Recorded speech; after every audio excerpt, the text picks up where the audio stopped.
Welcome to another edition of TM3 Impact. My name is Tomas Martinez, and today we are going to have an amazing show. We have 30 years of history with this amazing company, and I can't wait to introduce who I have on the show today. But first, we need to thank our sponsors. We need to thank Luxury Home Magazine and SGA Academy, Spanish Grove Academy, the Spanish Immersion Pre-K in SA. So today, who do I have on the show? I have the CEO of the Phyllis Browning Company, Phyllis Browning. Super excited to have you on the show. And I have the president, Jennifer Shemwell, with me today. I'm super excited to have you on the podcast today. I'm excited to be here, Tomas. Yes. Thank you for, agreeing to be on the show. And we're going to jump right in. So the first question, Phyllis, is I want to know your San Antonio story. Cliff Note version, how did you come to live in this amazing city? I came to live in this amazing city by my mother and dad, who were already living in San Antonio. And actually, we were living in the city of Alamo Heights. Okay. I was the first baby born in the city of Alamo Heights. And my father was overseas serving in the war. He was in Germany fighting. And my mother won some prizes by my being the first baby born. In Alamo Heights. In Alamo Heights. Oh, my goodness. Not San Antonio, Alamo Heights. That, I did not know this story. Okay. So first baby born. So did they kind of carry this on? They kind of followed you through Alamo Heights, through the city, kind of knowing this? Well, we lived in Alamo Heights all our lives, except for maybe a couple of times we moved to Bernie for 2 years, and then we were in Almus Park for a few years. Okay, that's awesome.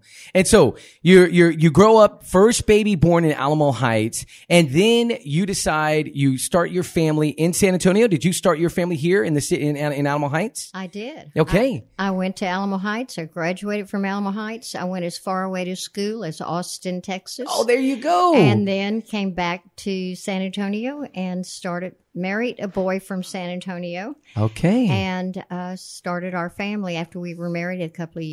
Okay. UT? I was at UT Austin. Oh, that's where awesome. I graduated. What'd you study? I studied education, and I actually taught school for a couple of years. You're kidding me. I love teaching school. I did not know that. Mm-hmm. What grade did you teach? Taught fifth grade. Great grade to teach. Yes. Because they still like their teacher. Yes. But they're also very smart. And so what school? I taught in Northeast School District at an elementary school called Jackson Keller. Jackson Keller, know it. And then I decided, after having children, that I needed something else to do to bring in money. Okay. So I did substitute teaching in Alamo Heights. And that was a nightmare. You're like, I don't want to substitute teach anymore. They call you at 5 a.m. and yes, tell you they need you. Yes, they do. And the kids know that you don't know anything, so they run all over you. Yes, which is really interesting. Did you know that I was a teacher? No. I taught for 11 years. No. Yeah, and I taught 3rd, 4th, and 5th grade. It's a wonderful Yes, profession. It's amazing. I have great admiration for teachers. Yes. Okay, so now you were born Alamo Heights, and you went out. Your mom was a teacher. She's now no longer a teacher. Now she's at home teaching you and helping you. Tell me what are your memories of San Antonio growing up in this amazing city? Well, I grew up in Alamo Heights and played in the neighborhood. We would leave the front doors unlocked, and the milkman would deliver milk to the back door, and you'd run all over the neighborhood, and it was a wonderful, wonderful time. It would be time to come home for dinner, and my mother loved to cook. She was a fabulous cook. She liked to cook and entertain. She stayed home with me. I'm the oldest of 3. Okay. And so when it was time to come home for dinner, they would call us out and say, "Come home for dinner." And then later, I went to Alamo Heights High School, like my mother did, and played tennis on the Alamo Heights High School tennis team, and really just got to appreciate the community of living in a small town but being part of a bigger city. It was a very, very happy place to grow up. And it's very unique, right? That we have this amazing city within a city. You have Alamo Heights that's right outside this just, growing city, San Antonio. And so, obviously you've seen Alamo Heights change, but you've seen San Antonio change. over the years. What has been like, now looking back on it, what do you remember most about that time growing up in Alamo Heights and then seeing your kids grow up in Alamo Heights? Well, I think maybe the first thing that happened that really got my attention was Hemisphere. It was pretty exciting to have Hemisphere in San Antonio. And I think it really introduced San Antonio to the world. That's right. Mm-hmm. That was 1968? 1968. Yep. And I was all set to ride the Goodyear blimp, that the tire company had provided for Hemisphere. And the day I was to get on the blimp, Jennifer was born. Oh, get out. She still hadn't forgiven me. Oh, my. That's a great story. So you interrupted her Goodyear blimp ride. Oh, my goodness. Right. Oh, my goodness. I'd say the second thing that happened that was so exciting in San Antonio was having AT&T move their headquarters to San Antonio.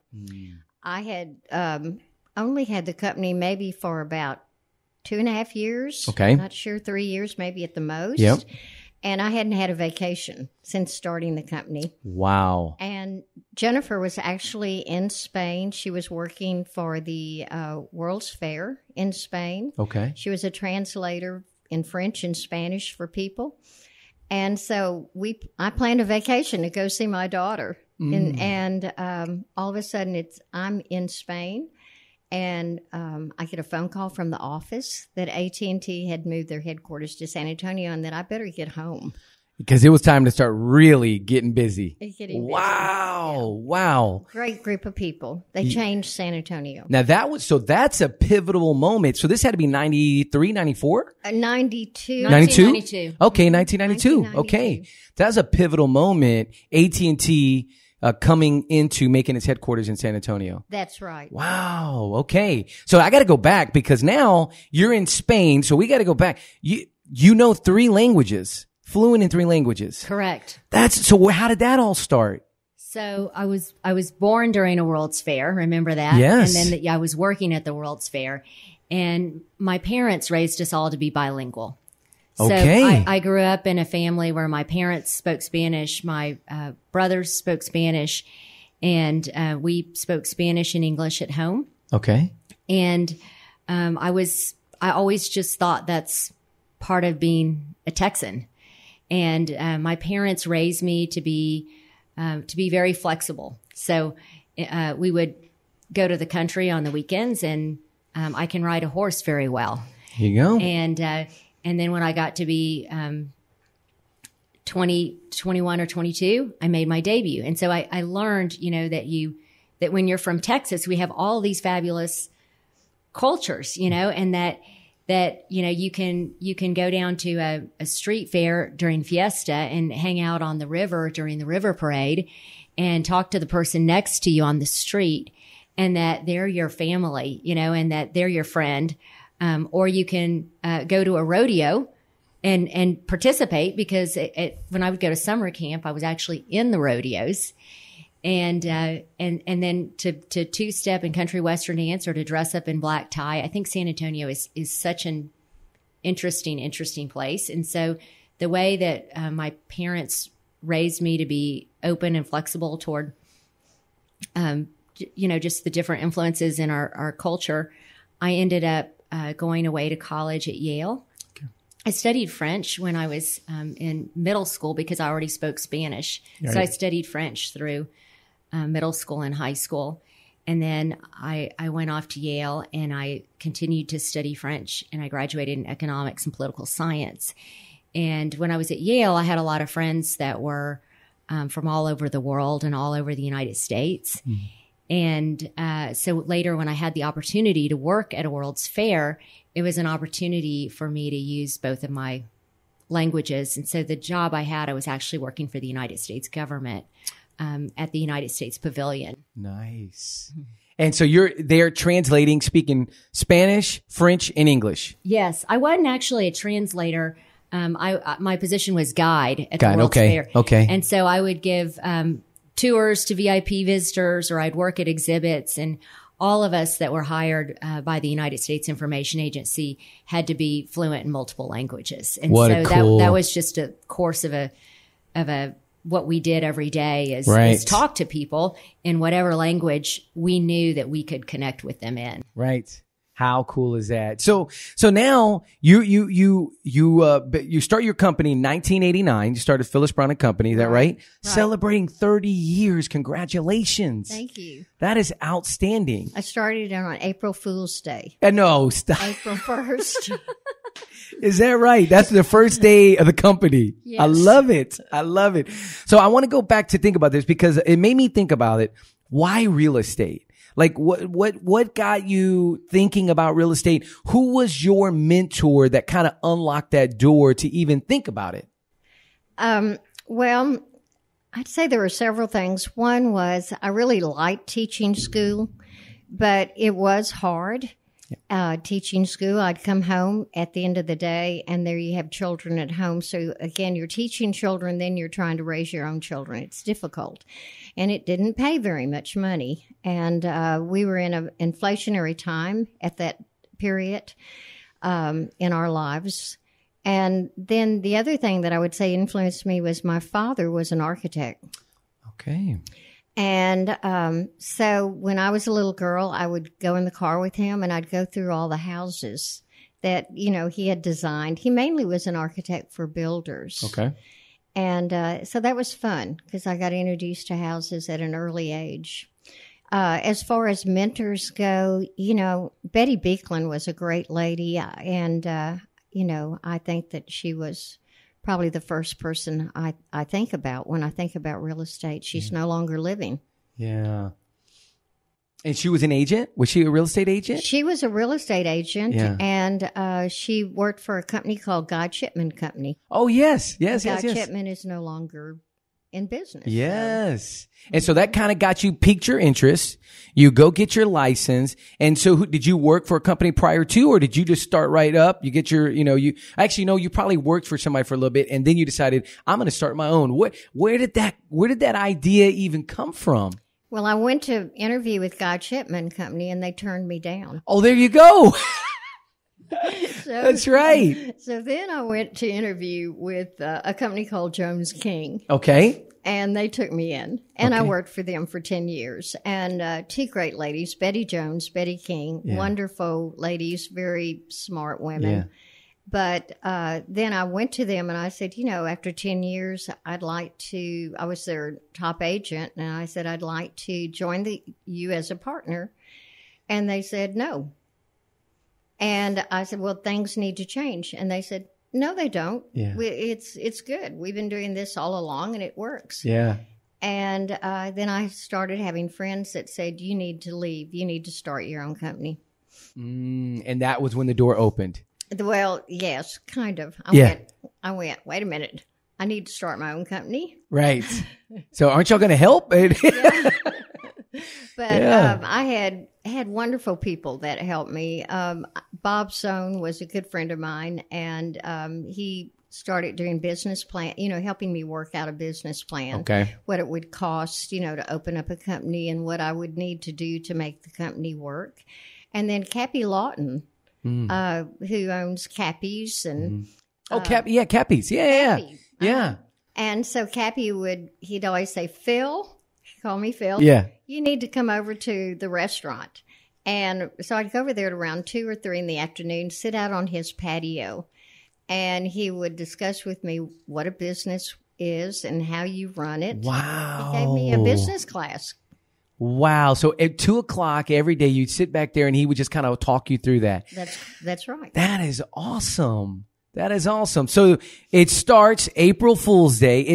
Now I can imagine you're watching all of this and kind of seeing what's being built. At what point did you say, you know what, I'm ready to jump into this? She's in college. She was doing college at that time. Okay. She was a junior at Yale. Okay. When you started. Got it. Okay. Right. And that was really frightening. Yeah. Because, my husband and I were, making tuition payments for Jennifer, and then her brother was going to be coming into college also. Right. So we had some pretty good expenses. Right. And trying to plan that was difficult. Right. So at what point did you decide to join the business? So I came home from Yale, and my parents said, "Welcome home. We don't believe in family business." There you go. Well, that ended that right there. So my mother introduced me to one of her real estate clients. Okay. Who was the manager at a stock brokerage firm. Oh, okay. So I went to work for him. Okay. And so you did that for how long? I did it for almost a year. Okay. He was a fabulous mentor. Yeah. I made an agreement with him that if I became his assistant, I said, I have a Yale degree and you're hiring me as your assistant. And so I said, I'll do it on one condition, that you teach me everything you know. Oh, that's good. And so he just did a tremendous job mentoring me on all kinds of things. And I was in the process of studying for my Series 7 so that I could become a stockbroker myself when my phone started to ring. And I got some phone calls back from the U.S. government. So I had an opportunity to go intern at the White House. I had an opportunity to work with the CIA, and I had an opportunity to work for the United States Information Agency in Seville, Spain at the 1992 World's Fair. Okay. And so I crawled under my desk and took the interview in Spanish, because this was before cordless phones. Right. When the phone still had the cord on it. You need a landline. I didn't have a cell phone. So I took the interview under my desk and answered all the questions in Spanish. I had to prove that I was fluent in Spanish, and I had to answer questions about United States history and prove that I would be a good representative of the government. Right. So they hired me in 1992. It was 500 years since Columbus discovered America. And I went to work in Spain.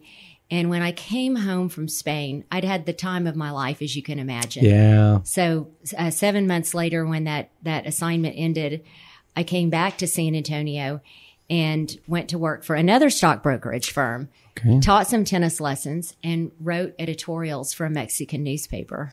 Oh, my goodness. And during that time, watched my mother continue to grow the company. Yeah. And she came to me one day, the company was 4 years old at this point, and she said, "Hey, I've got a proposition for you. You like to travel." Yeah. She goes, "Why don't you use your travel skills to go call on companies and get them to move to San Antonio?" Oh. She said, "This relocation thing is getting big." And she had relocated AT&T, which was Southwestern Bell at the time. Mm-hmm. And she said, "There's more of that business, and why don't you help me go grow the company?" So at that point, I went and got my real estate license and went to work for her as her first relocation director. Wow. Okay. And then I showed up for work, and she said, "Well, I think this is going to work, but I'm not going to pay you very much until we figure it out." That's right. So I love this. This is good great. news is you have a real estate license. Yeah. And so you can just go make some commissions, and you can live at home since you're not making very much money, and I'll feed you dinner. Yeah. So yes. So I sound like a great deal. So I moved home and I got my real estate license, and I went to my first sales meeting, and the economy was great. Yeah. And she stood up and she said, "This is a great time to be selling houses. And if you can't sell a house, then you're in the wrong business." And I went, "Oh no, I got to make sure I can sell some houses." That's right. So that was the beginning. That was the beginning. That was the beginning. And so do you remember your first deal? Yes, I do. You do? I do. Tell me your first deal. My first deal. So my mother taught me to go talk to people, to talk to everybody I know and ask them if they needed a real estate agent. Yeah. And so my first deal was a friend of mine whose grandmother had passed away, and her father, who was handling the estate, took a chance on me and let me list the house. Yeah. And so that was in Alamo Heights on Claywell. That was my first listing. Okay. And I did both sides of the deal and went and found the buyer, a friend of mine from high school who was buying his first house. Nice. So that was an easy deal. Well, there are no easy deals in real estate, right, Tomas, and you know that. Of course not. Yeah. But it was a good first deal. Yeah. It was nice. It was a nice way to get started in the business. To kick it off. Okay. So now thinking about that, I'm always curious, like knowing what you know now, what would you say you wish you knew? And I'm going to ask you first, Jennifer, like, what would you say, man, I wish I knew this before starting in real estate? Well, I went to school and I studied economics and political science, but I didn't take any finance courses. And at the time, I didn't know, my mother hadn't even started the company until I was halfway through college. And I didn't know that someday I'd be running a company. And so knowing what I know now, I think if I did it again, what I'm telling all my kids is take finance courses, and learn business schools when you're younger and early in life, because I had to learn all the business skills, halfway through life. That's great advice. And I like learning. It's been a pure pleasure. I'm always learning. I'm a constant student, and that's one of our values in our company is that we're constant learners. And that was when she started the company, that we would always be learning. But that's the one thing I would change. I love that. And what would you say, Phyllis? Like, before getting into the real estate career, what would you say would be the one thing that you wish you had known before starting?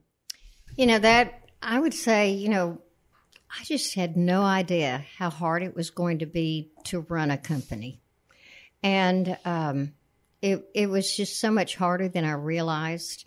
And I don't know, today I think the young agents are so good, and Jennifer too, on managing their time and having assistants. We just, it wasn't there. Teams and assistants were not there when I started the company. So I was working 7 days a week, and I would be working late at night. So yeah, that makes it tough. It makes it tough. That's when you're anytime you're starting a company, I always there was a period where I would tell people, like, knowing what I know now, sometimes I wonder, I would even say it out loud, like, I don't know if I could start Luxury Home Magazine again, because it was so hard in the beginning. It's so hard. Right? It's like you kind of have those relapses of like, man, it was really tough. But then I go back and I go, but look at the reward. Like on the backside of it, what has transpired from that starting the company, what's transpired 30 years later is this iconic, real estate company that is that you've built over the last 30 years that everyone in the city knows about. Like everybody knows about. Well, I look back and I just think it's been such an incredible blessing. It's not the financial success of the company, but what I have found so wonderful are the number of friends that I have. I got to know so many of the AT&T people, and they became my closest friends. And the same thing is true about so many of the sales that I make. It doesn't end with the closing and the signing of the paperwork. I continue having a lot of great friends. The other thing that I've loved about it is that because I was the baby born in Alamo Heights, I was in a bubble. I didn't really know our city, and I know our city now, and I love our city, and I like to sell our city to people. It's such a great place to live. Doesn't matter which part of the city you live in. It's a great city. Absolutely, it sure is. This is an amazing city that we live in. And so, now looking back, you 30 years, you look back on that, and what would you say in those 30 years, biggest memories for the company? For you, what do you think, Jennifer, looking back on it, what's the biggest memory that comes to life over the last 30 years of seeing what your mom's built, but that memory for you? The memory for me is in the first 4 years of the company. There was a group of agents. Well, we all got together. There were about 30 of us. And we got together for some planning, and we wrote the mission statement for the company. And in the mission statement, our tagline is to be the very best. But we defined what it means to be the very best. And it was a set of values for how we treat each other, how we treat our staff. And it was a commitment to stay on the cutting edge, a commitment to constant learning, and a commitment to learn something new every day. And that just stays in my head because so much has changed over the years. I mean, we've gone through a rebrand. We have new office buildings. We've had to reinvent ourselves a couple of times, but the one thing that has not changed has been our commitment to change. And that's just been so powerful. There've been a lot of other good memories too, but you asked for one. And no, I love that because that if you think about it, that shaped the company.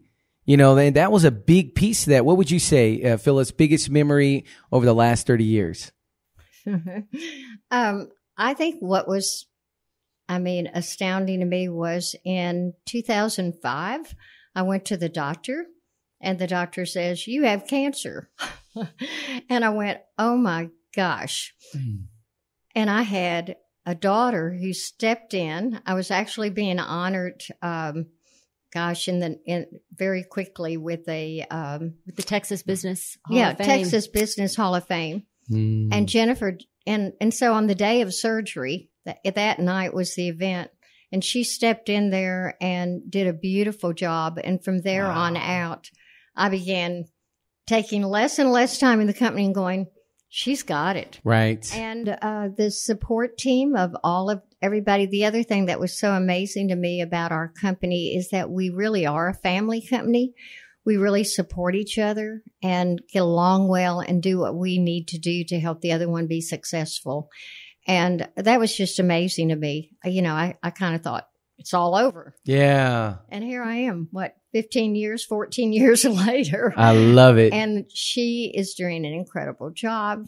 And I am so blessed to have Jennifer and so blessed to have my husband's been great. My son, Craig, is now selling real estate with the company. The only bad sheep of the company is Jennifer's youngest brother, John. Yeah. He's a doctor. Oh, he's just a doctor. No big deal. I love it. So, you know, success. Like I thought about that word for a really long time. When I started Luxury Home Magazine, I kind of was obsessed with that word, like what that word meant. And, you know, social media tries to tell you what success is. You know, I mean, how many books are written about success, right? It's like every book is like success, success, success. But I'm curious, you know, how do you define success? You know, you've had 30 years, you've built this amazing company. And what does success mean for you? Starting out, Phyllis, what does that mean to you? Well, from a business standpoint, is when you have repeat customers. Yeah. And I appreciate that so much. Again, just because somebody signs their closing documents and they now move into the house, it's just 3 years later they call you back up and say, "Oh, we're being moved." Yeah. And they come back to me. They come back to the agents in the company that they worked with. I love that. Mm-hmm. I love that. What do you think, Jennifer? What does success mean to you? The word that came to mind was reputation. And it's what people think about us. Yeah. And how they feel about the experience that they have with us. And that was something that my mother taught me very, very early in the business, is that that's the most important thing. Yeah. Is to earn a good reputation and to protect it. Yeah. And that's something that we have to earn every single day and every single transaction that we do. 100%. Every call, right? It's like every call, every piece of communication is part of building that reputation. When you have your name on that sign, yeah, you know, you want to make sure that you do the golden rule. You know, you treat everybody the way you want to be treated. Yeah. I love that. I love that. All right. Fun questions. Are you ready? Couple of fun questions. I had them on the paper here. What are you curious about right now? I know you're a learner. I'll ask you first, Jennifer. What is it that you're learning now that has you just like, I am into this? Right now, I'm really into culture studies and what makes a top performer, what makes a good salesperson, what makes a good team player. Okay. I love it. Phyllis, what do you think? What are you curious about right now? Well, I think I'm just curious in the fact that there's just been so many changes in all businesses, not just our business, but in all businesses.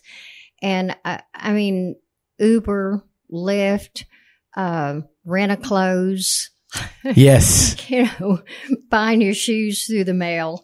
I mean, these are things that were not part of my generation. Right. And I keep wondering what's next. What? Yes. And especially, with real estate and, we may not be buying, we're not going to be driving cars anymore. Yeah. Right. We might be having an Uber just to go to work every day. We know maybe we don't need cars in the future. Right. I hope not. I like driving my car though. I love that, So think about this, this conversation about the future of real estate and you have, these new companies, Purple Bricks, Open Door, Perch. I'm curious from a perspective of what you've seen from your company. What is the mindset moving into the future for Phyllis Browning as you think about these new companies that are starting to come up? Great question. Yeah. It's something that a lot of people are thinking about, and I've been asked before. I think that you still cannot replace personal relationships. And, that there's a space for those companies, for certain price ranges of houses and certain neighborhoods. If it's the same builder and the same floor plan, then it's, maybe a possibility to sell your house that way. I've seen people leave money on the table. Yep. And when you consider that real estate is your biggest investment, a good real estate agent can earn their commission by helping to sell the house at the correct price, by helping to guide you through the sale. People who sell their homes, for sale by owner, or they miss out on a disclosure issue, or they can price it incorrectly. So I don't think that these big companies are going to replace human relationships. Yep. I mean, my clients, so often they want to know what I think. I'm there. Every home selling experience is a custom experience, and I tell them that from the beginning, that I'm here to achieve their desired outcome, and that there's a lot of different ways to get there. Mm-hmm. Well, I don't think you can just get that way through one of those other methods of trying to sell your home online. It's not the same. It's a cookie cutter. At the end of the day, they have a cookie cutter process. They have a cookie cutter, and there's a lot of work that the real estate agent does on making connections. I told somebody the other day, it's like working a puzzle. And so, if you don't bring the two pieces of the puzzle together, then the puzzle doesn't get finished. So you can have all the pieces out on the table, but the real estate agent is the connector that brings the buyer and the seller together. And so, and the real estate agent, still gives a lot of advice. And so I give my clients, they ask me for advice, and I give them advice on negotiating, and you don't get that through those other companies. No. And I think that analogy is perfect, right? It's the puzzle, right? I haven't heard that analogy yet about this. And putting those pieces together, usually if you've got somebody on the other end, it's just a system. They're not looking at the puzzle.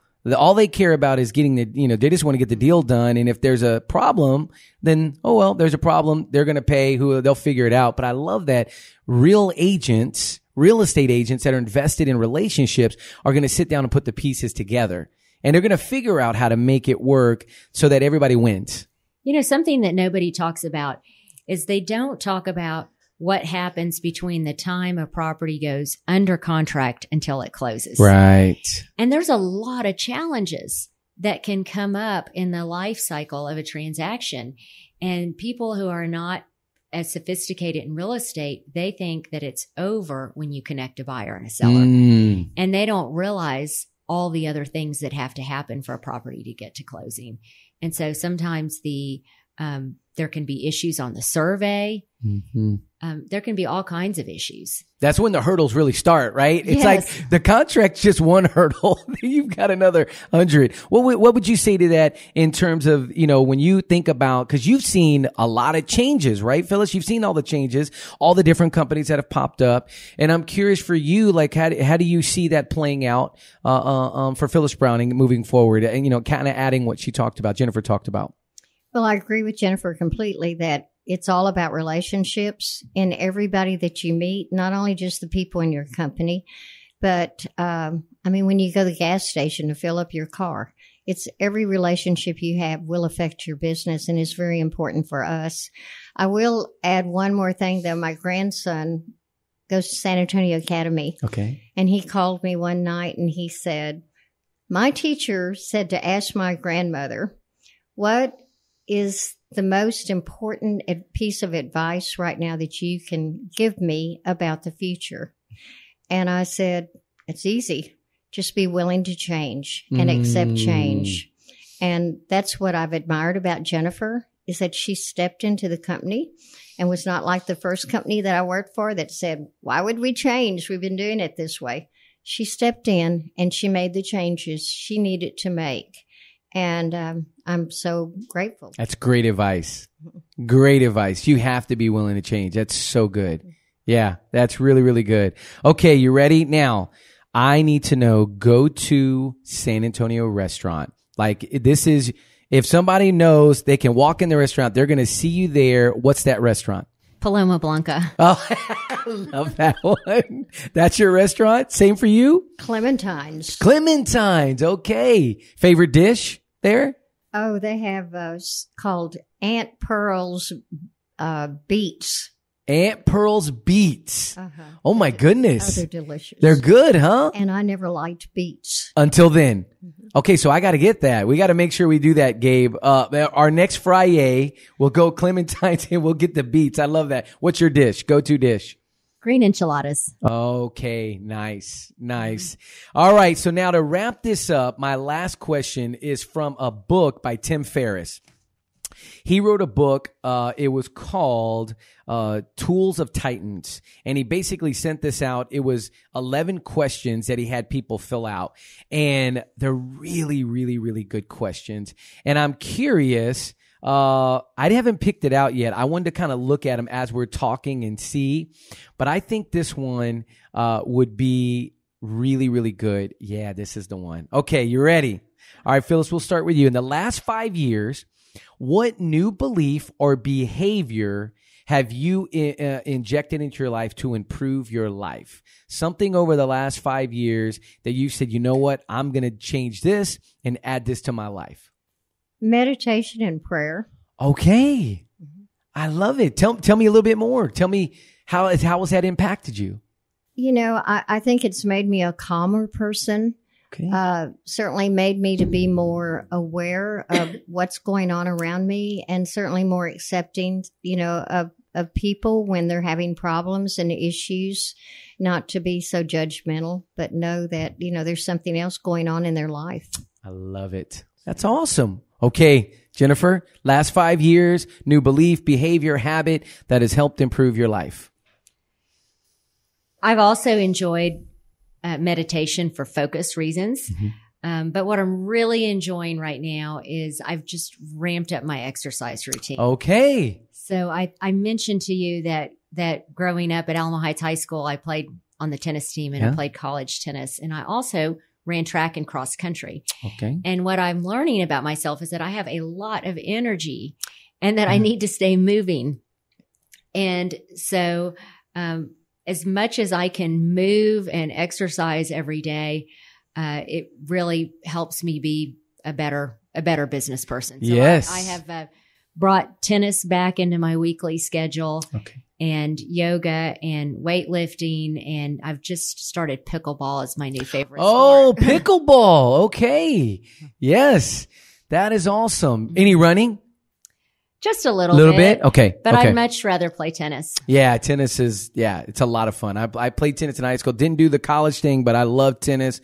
But I've never tried pickleball. It's very fun. That's what I'm hearing. Yes. I heard it's really, really fun. Yes. I saw Gary Vee playing pickleball. So if Gary Vee plays pickleball, then it must be really cool. You know who Gary Vee is. Yes. Yeah, it's social media guy. Anyways, when I saw that, I was like, okay, now I got to play pickleball. Okay. Last but not least, if you were to sit down with an agent right now and you were just giving advice, you're sitting down talking with them and not necessarily business advice, just life advice.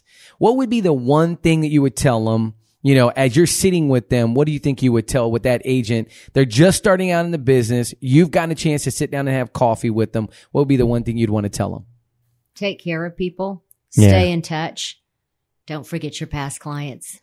That's a big one. Mm-hmm. That's a big one. What would you tell them, Phyllis? Oh, that's a hard one. Yeah. Gosh. I think that it's, being willing to work and to work hard and to know what your goals are, because again, your goals are so important and will help you determine how hard you want to work as to what it is that you want to get out of life and out of your work. I love it. Well, listen, this is TM3 Impact. Thank you so much for being on the podcast. We will have this out probably this week, and it will be on iTunes. It'll be on YouTube. It'll be everywhere, and we'd love to share it with you so you could share it with your sphere as well. Thank you so much for being on the show. Thank you for having us, Tomas. Yes, thank you. Thank you, Tomas. Yes, have an awesome week.